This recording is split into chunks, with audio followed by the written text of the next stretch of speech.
Topping today's news, the man believed to be responsible for the murder of Omar Jr., soon to appear in court. Special advisor to the Prime Minister gives a deeper look on what was discussed during the 2 days of meetings ahead of COP27. The back-to-school VAT holiday kicks off next week, and the North American, Central American, and Caribbean Track and Field Championships underway on Grand Bahama.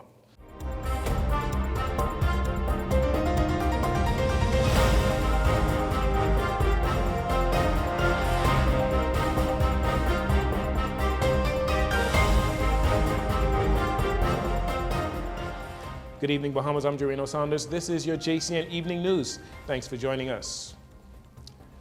A man believed to be responsible for the brutal killing of 21-year-old Omar Davis Jr. is expected to appear in the magistrate court as early as next Monday. Police Commissioner Clayton Fernanda telling a local daily as much. Young Omar was found stuffed in a garbage bag in the trunk of his black Honda Fit in a bushy area at the rear of the Centerville food store on Tuesday afternoon. He had wounds to the face, head, and chest. His body was also in the early stages of decomposition.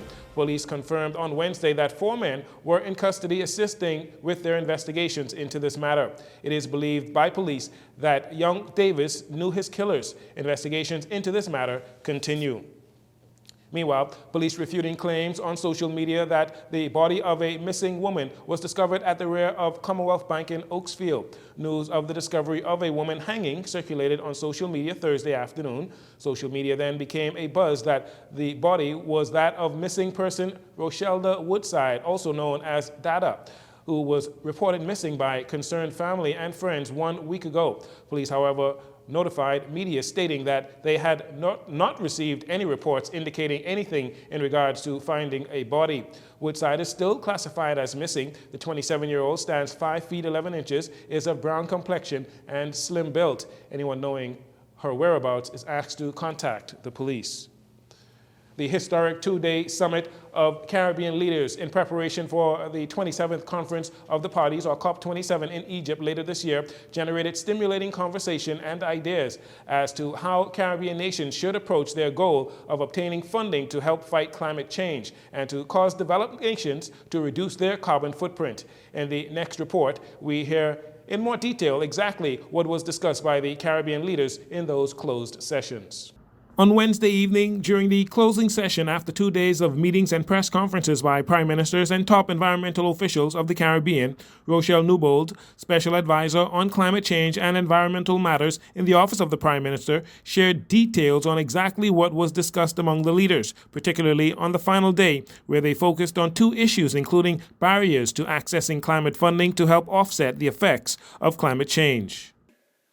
In the morning, we discussed climate finance, technology transfer, and capacity building support. After lunch, we turned to another enabling mechanism, transparency and reporting.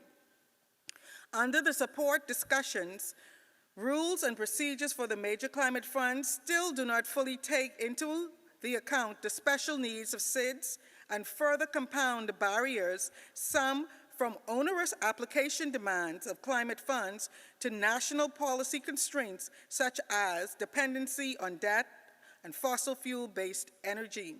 Ms. Newbold said it was noted by the leaders that a more coordinated approach to accessing funding must be addressed because of the diversity among countries in the Caribbean, including some being overseas territories. She said leaders also agreed on a regional platform to coordinate, facilitate, share, and exchange experiences and to implement projects. Ms. Newbold says in the second session on the final day of meetings, the focus was on the importance of transparency. The cross-cutting panelists shared a range of views on why transparency is important to them, noting how it builds mutual trust, strengthens domestic policy making, opens the door to financing, provides reliable overviews of actions, measures, achievements, assists in being able to quantify losses, and helps to shine light on the effects of policies. And in terms of challenges, panelists noted both political and technical challenges, such as data collection, management, data analysis, and a lack of political support for and awareness of the importance of transparency. Ms. Newbold revealed that the Caribbean leaders also agreed that better data collection can help countries quantify risks, which can assist in negotiating better premiums for insurance against natural disasters and in attracting investors. Ms. Newbold then shared the overall final thoughts of the regional leaders. On final thoughts, panelists noted that to get the system to work, we need everyone on board. Strong capacity to collect good data and information, which in turn helps to attract further investment. Information to show where the resources are needed, as well as trust and good data to help guard against efforts to determine the system through greenwashing. Following Ms. Newbold, Prime Minister Philip Davis outlined the next steps and potential considerations for the region as the Caribbean prepares for COP27 in Egypt, November 6th to the 18th. A wide range of issues on the relations between the Bahamas and the British colony Turks and Caicos Islands formed the discussions on Thursday during a courtesy call on the ambassador of the Bahamas to the United States, Wendell Jones, by Premier of the Turks and Caicos Islands, Charles Washington Mizik. The Premier was in Washington, D.C. on business and used the occasion to visit the Bahamas Embassy to talk about the progress and the challenges of development of the two countries, as well as the high level of cooperation between both governments. A highlight of the discussions focused on the crisis in Haiti and the migration problems. The Premier was accompanied by Arlington Musgrove, Minister of Immigration and Border Services of the Turks and Caicos Islands. The International Organization of Immigration, or IOM, met with immigration officials this week to come up with ways on how to assist the Bahamas with its illegal immigration problem. IOM Regional Director for Central American and the Caribbean, Michelle Klein-Solomon, says the organization recognizes the challenges the Bahamas is having with illegal migration, with the reported rise of Cuban and Haitians crossing the region, and on the heels of last month's failed smuggling attempt that claimed the lives of 17 people. She says her visit is to find out how to best handle this long-standing issue of illegal migration. We know that there's an increased rise of irregular migration to the Bahamas. We know that there's been significant loss of life at sea, which of course is a major concern for all of us. We understand that there has been a rise in xenophobia, which we're seeing in many countries. This is not unique to the Bahamas, but it is a major concern. And I'm here to discuss what type of technical assistance and support we can provide to the government. For example, we will have a discussion about how we can best support the government in managing migration in a humane way, a people-centered way that protects the rights and the dignity of migrants, while at the same time ensuring the fulfillment of Bahamas' independent migration legislation. Klein-Solomon says one of the topics of discussion is how the United Nations agency can assist the Bahamas in voluntary returns for migrants as an alternative for deportation. Everything toward speeding up the processing in the migration ministry of claims and offering, we have tools available that are used in many countries in the region that can help fast track the consideration of claims so people know what their status is. Another program that we offer is awareness raising in migrant communities so that migrants are aware both of their rights and their responsibilities in a country, and they know where to go for recourse depending on their particular circumstances. And for example, if they believe they have been a victim of trafficking, that there's a vulnerability screening to help identify what they've experienced. Other areas that we'll look into, specifically, we run programs that are called Assisted Voluntary Return and Reintegration. This is an alternative to deportation for people who have been found to be ineligible to remain legally in a country. Rather than being deported back to their country of origin, we sometimes are able to work out arrangements where they can choose voluntarily to go home, which means they do not receive a deportation stamp in their passports, which helps ensure it both ensures their agency in making a choice, but also their dignity in being able to move home in a secure way. The International Organization of Immigration Director and her team were also set to meet with other government agencies to facilitate training in various areas. Talk later with other ministries, for example, disaster management, about disaster risk reduction and things of that sort. But with the migration team here, these are the kinds of things that we'll be talking about. We also have some training and capacity building that we are looking to bring online. That's for line ministries, whether border officials, customs officials, even consular officials. There are also plans for training of members of the media. Past, present, and future generations of Free National Movement Party members gathered at the F&M headquarters today to commemorate the historic victory of 1992 when the F&M broke the 20-year stronghold of the Progressive Liberal Party being in power. Speaking to a crowd of F&M members, stalwarts such as Janet Bostwick, Carl Bethel, Italia Johnson, and Alvin Smith gave remarks on that historic moment. Cale Campbell files this report. Members of the Free National Movement, from young to old, gathered at the F&M headquarters on Mackey Street to observe the historic moment in Bahamian history on this date, 30 years ago, in 1992, when the F&M won the general election, breaking the stronghold of Progressive Liberal Party being in power. Speaking with F&M members across multiple generations, Janet Bostwick spoke of the political climate during that time leading up to the electoral victory. Speaking at length of wanting to restore the image of the Bahamas, not being able to receive media coverage, and the lack of faith from Bahamians with the government in power at the time. We were known internationally where our image was severely tainted, smeared, as a nation which operated in a culture of corruption. We were known for attracting persons of less than savory reputation and character as investors in our country, and persons of good standing and international repute did not wish to do business with the Bahamas. You were quite right in saying it was a nation where people were very afraid to speak out, because of the fear, more than the fear, the certainty of victimization.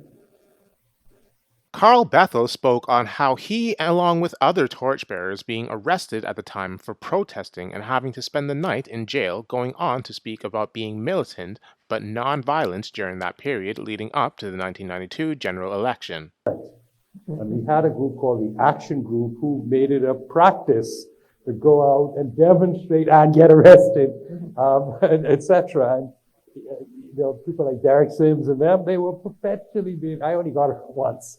For people like Derek Sims, at least 10 times. And Dion folks, etc.